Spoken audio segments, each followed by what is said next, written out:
Hi there.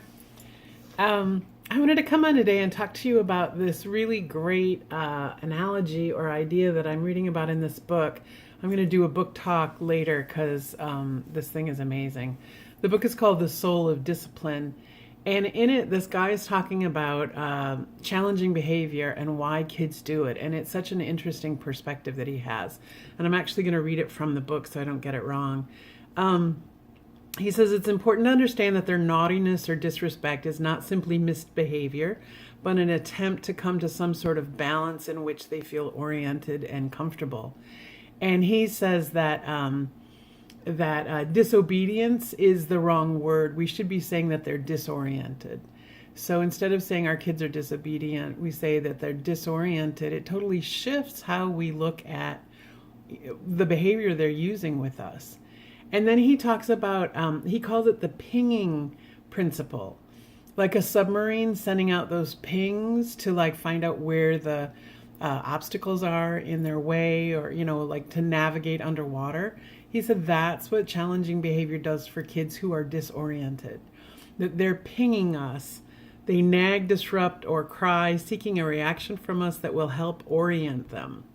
This is their way of figuring out where they stand and what we want from them. In other words, the interplay between our kids' behavior and our adult reaction serves as a navigational system for them. And I just think that's a beautiful analogy because, you've got kids who are disoriented for some reason. They have high anxiety. They're off kilter, right? They're not being their best selves for whatever reason. And so in that state of kind of panic and disorientation, they start playing out all this really challenging behavior to see, how the adults around them will react. And if they'll give them the kind of security, safety, boundaries, and understanding that will bring them back into their own right relationship with themselves. And I just think that's really beautiful. And I was reading it and suddenly I remembered, I think he must have been like the second or third young man who came to my house when I was a foster mom. And at that point, I was a foster mom only for kids who were involved in the judicial system. And he came, he had there was a suspected sexual abuse in his childhood. And he was being accused of inappropriate behavior with a stepsister. And so they pulled him out of the home to figure out what was going on. And I was really new as a foster mom. And the second day he was with me, he was 12 years old.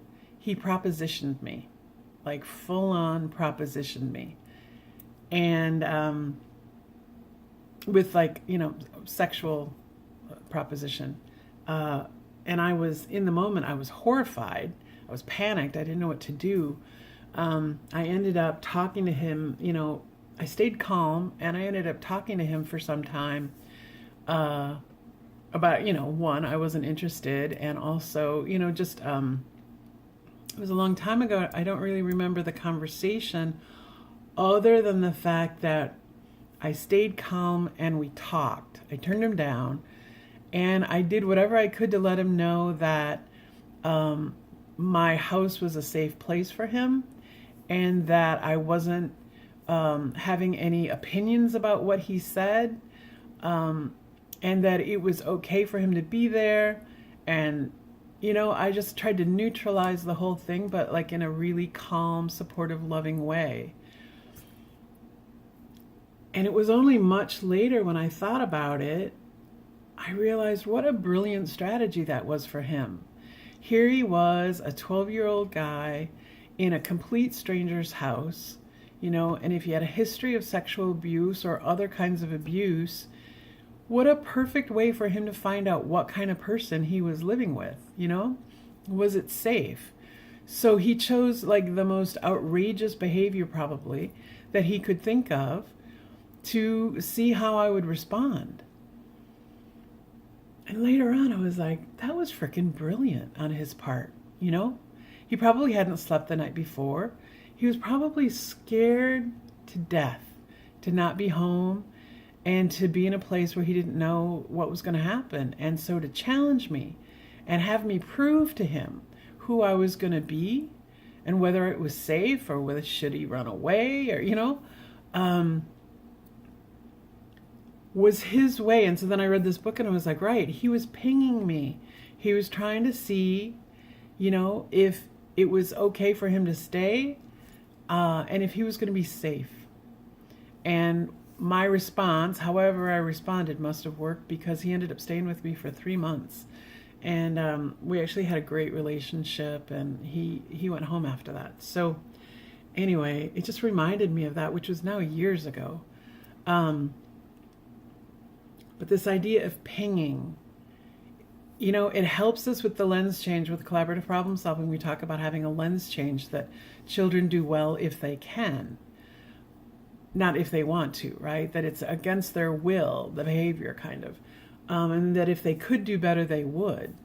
And so this analogy, this pinging principle, just reinforces that how we frame what they're doing, how we talk to ourselves about the behavior that our kids are doing affects everything in how we respond to them and whether they continue or not. Because if they're pinging because they feel disoriented, they feel that they're not, who they normally are, and they're trying to get back to that.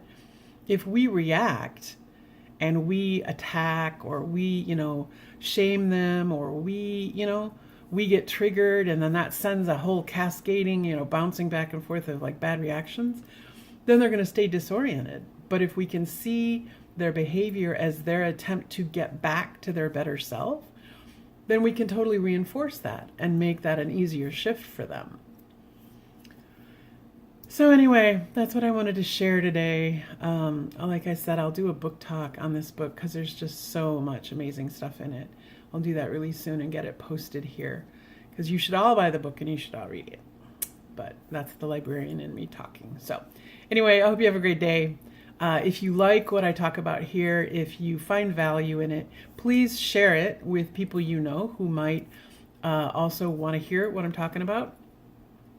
And you please subscribe or like my videos, and I am looking for support so I can continue to do this. So join me on Patreon, buy me a coffee or a lunch virtually every month and help me out so that I can continue to do this work. Anyway, so nice to talk to you. Be well. Talk to you soon. Bye.